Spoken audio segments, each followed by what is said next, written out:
አሁን ደግሞ ሌላ ታሪክ ይዛችሁ መጣችሁ። በተለይ ይሄ ካሌብ የሚባል ሰውዬ ማለት ነው። ይሄ ሞላ ጣፊት እግዚአብሔር ነው ብላችሁ ቤተሰብ የውሸቱ ጥግ ማለት ነው። ያለውን ይሄ ተፈጠረ ይሄ ተፈጠረ ውሸት ማለት ነው። እውነት ከቻላችሁ ማለት ነው እናንተ ትክክለኛ ጎደኛ ከሆናችሁ ለሩታም ለአብርሽም ትክክለኛ ሰዎች ብትሆኑ ሁለቱን አንድ ማድረግ ትችሉ ነበረ። የሌለ ወሬ የሌለ ውሸት እያመጣችሁ አብርሽ እንዲሆነ እንደዚህ ያደረገ እንዲሆነ አንቺ ምን ትላለሽ? ራሽን ጠብቂ፣ ከቤት አትወጪ እንዴ! ጉድ እኮ ነው። እናንተ ምን ቤት ናችሁ? ከየት ወሬ ቆይን የምላችሁ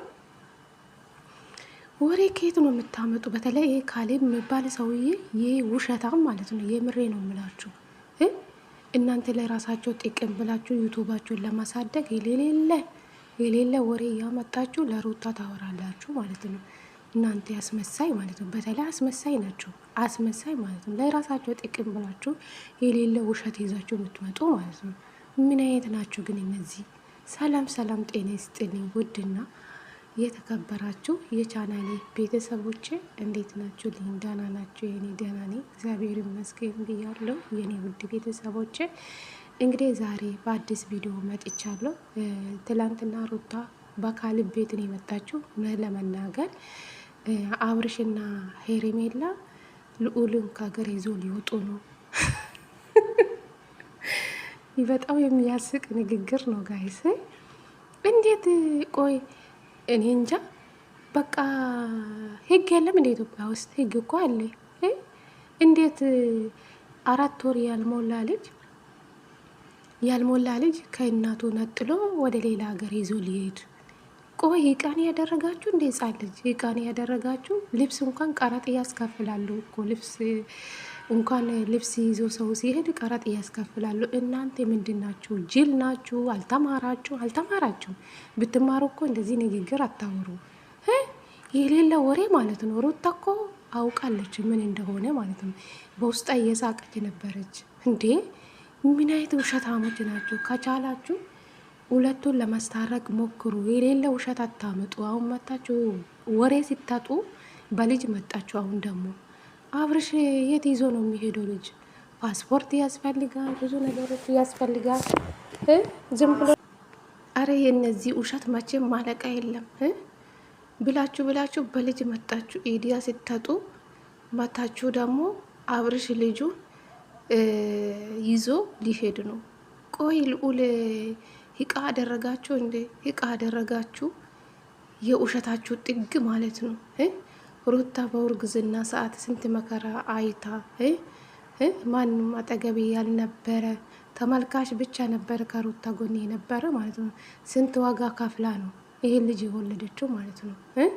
አሁን ልጁ ከተወለደ በኋላ የአባትነት ስሜቱ ተሰምቶ ነው ከእናቱ ልጁን ነጥሎ ሌላ ሀገር ይዞ የሚሄደው ካለ ፓስፖርት።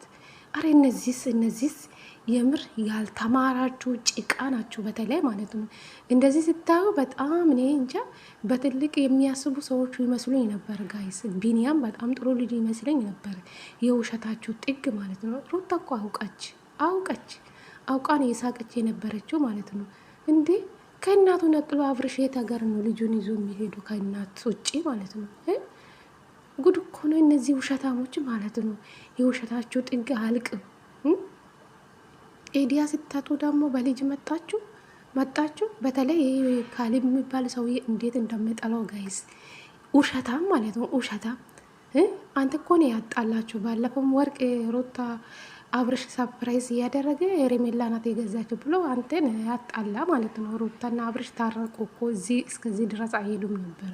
ኢድሜ ለአንተ ማለት ነው። አሁን መታ ደግሞ አብርሽ ልዑልን ከሀገር ይዞ ሊወጣ ነው። ልጅሽን ጠብቂ፣ ከቻልሽ ደግሞ እህትሽ እዚህ ናት፣ አንቺ ጋር ብትቆይስ? ራስሽን ጠብቂ። ጭራሽ በልጅ መጣችሁ በላችሁ። ተኮ ስንት ዋጋ ከፍላለች፣ ስንት ስቃይ አይታ ነው ይሄ ልጅ የወለደችው ማለት ነው። አሁን በልጅ መጣችሁ በላችሁ። ምድር አስመሳይ ማለት ነው። እንዴት የእነዚህ ጉድ ማለቃ የለም ጋይስ። ሩታ እኮ አውቃለች።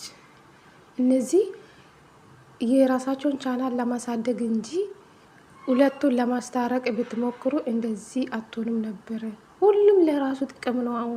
በአብርሽም ዙሪያም ላይ ያሉ በሩታ አጠገብም ያሉ ለራሳቸው ጥቅም። እውነት እናንተ ትክክለኛ ጓደኞች ብትሆኑ በአብርሽ በኩልም ያሉ ሰዎች፣ በሩታ በኩልም ያሉ ሰዎች በልጅ ብላችሁ ለልጅ ምክንያት ብላችሁ ሁለቱን አንድ ማድረግ ትችሉ ነበረ። እናንተ ጥቅመኞች ማለት ነው። ለራሳችሁ ጥቅም ብላችሁ ዩቱብ ለማሳደግ አሁን ብላችሁ ወሬ ሲታጡ በልጅ መጣችሁ ማለት ነው። ስታስጠሉ ግን ቤተሰብ ይቅርታ፣ ሰዎቹ ሲመጡ ቪዲዮ ተቀረጠ ማለት ነው። እና እነዚህ ውሸታሞች መቼ ማለቃ የለም ጋይስ። ሁለቱ ከቻላችሁ ሁለቱን አንድ ለማድረግ ሞክሩ። እና ቤተሰብ ዛሬ ቪዲዮ የተቋረጠ ተቸግር ያለው ቤተሰብ ይቅርታ እየጠሩን ስለሆነ ነው። እና ለማንኛው ሩታዬ ያንቺ ራስሽን ጠብቂ፣ ያንቺ ሳቅ፣ ያንቺን ደስታ እነዚህ አይፈልግም። የሆነ ምክንያት ፈጣጥሮ ይመጣሉ። የሌለ ውሸት ማለት ነው። የሌለ ውሸት አብርሽ እያላለ ነገር አለ። ይሄ ነገር ተፈጠረ፣ አብርሽ እንደዚህ ሆነ፣ ሄርሜላ እንደዚህ ሆነ። ወሬ ማመላለስ ነው የነዚህ ስራ ማለት ነው። ምድር ኮተታሞች ማለት ነው። ምን አለ የራሳቸው ህይወት ብትኖሩ ማለት ነው። ቢኒያም በጣም ጭንቅላት ያለ ሰው ይመስለኝ ነበር ጋይስ። እኔ ትላንትና ቪዲዮን አይቼ በጣም አፈርኩ ማለት ነው። እነዚህ ጅሎች ማለት ነው፣ ስታስጠሉ። ከቻላቸው ሁለቱን አንድ ለማድረግ ሞክሩ። አሁን አትምጡ በልጅ ማለት ነው እንዴ! ጭራሽ እንዴት ነው? 9 ወር እኮ ነው ተሸክማ ስንት መከራ አይታን የወለደችው ማለት ነው። የሌለ ውሸት እያመጣችሁ ተመልካችን ግራ አታጋቡ ማለት ነው። ጅሎች ማለት ነው። ለራሳቸው ጥቅም ብላችሁ እውነት ለአብርሽና ለሩታ አስባችሁ አይደለም። ከቻላችሁ ሁለቱን አንድ ለማድረግ ትሞክሩ ነበር። ሁሉም ለራሱ ጥቅም ነው ማለት ነው። ሩታና አብርሽ እሺ፣ እስኪ በራሳቸው ቻናል አይመጡም። አብርሽ ራሱ 6 ቀን ነው 7 ቀን ሞላ በራሱ ቻናል ማመጣት ያቆሙ ማለት ነው። እነሱ የሰውን ቻናል ማሳደግ ነው ስራቸው ማለት ነው። ሩታ በሳምንት ወይን አንድ ነው 2 ነው ቪዲዮ የምትለቀው ማለት ነው። አይሰሩ እንደ በፊት ማለት ነው። እነዚህ ያሉ እንዴት ይሰራሉ? እንዴት አንድ ላይ ይሆናሉ? እነዚህ የሌለ ውሸት እያመጡ እዛም ወሬ እዚህም ወሬ። አረ በፈጣሪ ስም ዘጋችሁን በጣም ማለት ነው። ወጥ ረገጣችሁ ማለት ነው። በተለይ ይሄ ካሌባ የሚባል እንዴት እንደሚያስጠላ ይሄ ሞላ ጣፊጥ ማለት ነው። ውሸታ ቀዳዳ የሌለ ውሸት ያመጣሉ በየቦታ ማለት ነው። ለማንኛው ይሄን ቪዲዮ ከተመቻችሁ ፕሊዝ ላይክ አድርጉኝ የኔ ውዶች። ውድድድ ነው ማደርጋችሁ። ሩታዬ ራስሽን ጠብቂ፣ እነዚህ ጅሎች ወሬ አትስሚ ማለት ነው።